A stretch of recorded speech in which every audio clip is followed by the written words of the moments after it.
Jean-Pierre Foucault et Sylvie Vartan, entre éclat et tristesse d'un dernier hommage.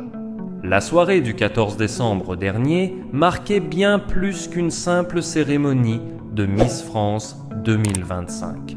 Ce fut un moment symbolique, chargé de significations personnelles et professionnelles pour deux des figures les plus emblématiques de la culture française, Jean-Pierre Foucault et Sylvie Vartan. Si la cérémonie a été un succès, elle n'a pas été sans heurts, donnant lieu à des moments de confusion, mais aussi à des révélations plus profondes qui ont marqué les esprits. Jean-Pierre Foucault, une longévité impressionnante, mais aussi des bébés.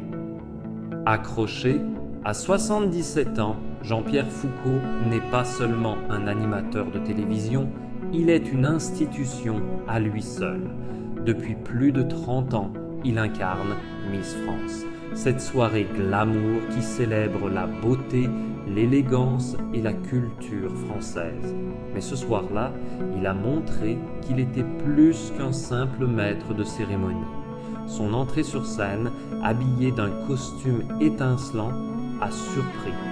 Le public s'attendait à le voir dans son style habituel, classique et sobre.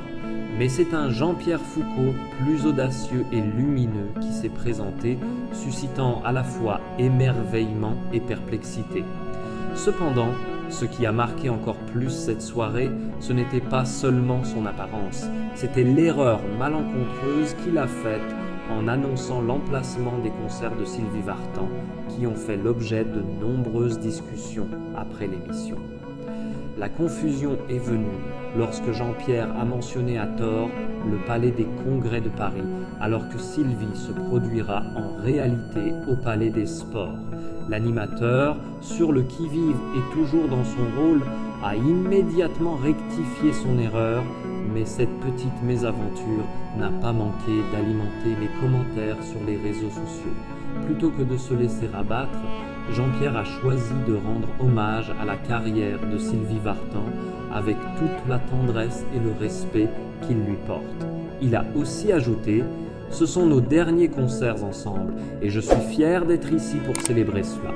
Son erreur, bien qu'involontaire, a renforcé sa sincérité et son humanité aux yeux de beaucoup. Sylvie Vartan, entre gloire et solitude, la tension du dernier rondeau. Sylvie Vartan, l'icône de la chanson française, a toujours été un symbole de glamour et de réussite. Sa voix a marqué des générations, mais derrière ce sourire éclatant se cache une réalité plus sombre. Ces dernières années, les critiques sur son apparence ont fusé, notamment sur les réseaux sociaux où ses traits figés ont alimenté des spéculations sur la chirurgie esthétique. Ce soir-là, Sylvie a de nouveau dû faire face à des commentaires acerbes concernant son visage, des propos qui, bien que cruels, ne semblent pas la toucher comme avant. Avec son habituelle dignité, elle a pris la scène, et même si le poids de l'âge se faisait sentir, c'était toujours la même Sylvie, magnifique, émotive, mais aussi plus vulnérable qu'auparavant. Jean-Pierre Foucault a pris sa défense de manière directe, refusant d'adhérer à ses critiques. Il a déclaré avec fermeté « Sylvie est une légende.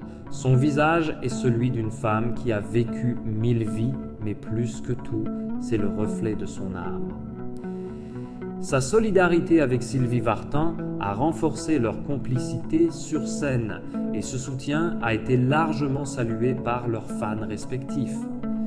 Mais derrière cette façade, il était évident que la chanteuse ressentait le poids de la célébrité et des sacrifices qu'elle a dû faire au cours de sa carrière. « J'ai donné ma vie à la musique, mais cela m'a aussi éloigné de beaucoup de choses, de beaucoup de gens », confiait-elle dans une interview avant son dernier tour de scène. La pression des réseaux sociaux, quand l'éclat du glamour devient une arme à double tranchant. Alors que la cérémonie battait son plein, un autre phénomène a pris une ampleur inattendue. Les attaques sur les réseaux sociaux.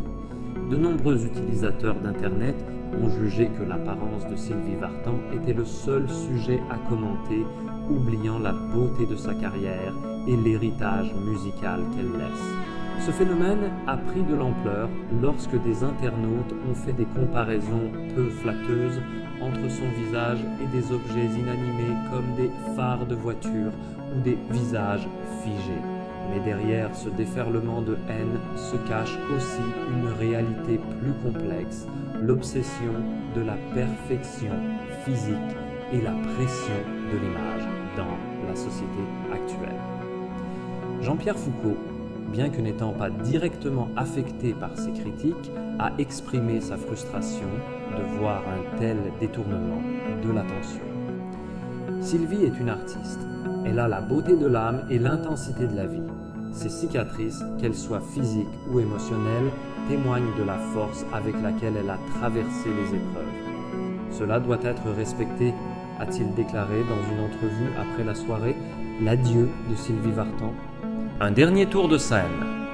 Ce dernier concert de Sylvie Vartan à Paris est devenu plus qu'un simple événement musical. C'était une célébration de l'histoire de la chanson française et de la femme qui a marqué des générations.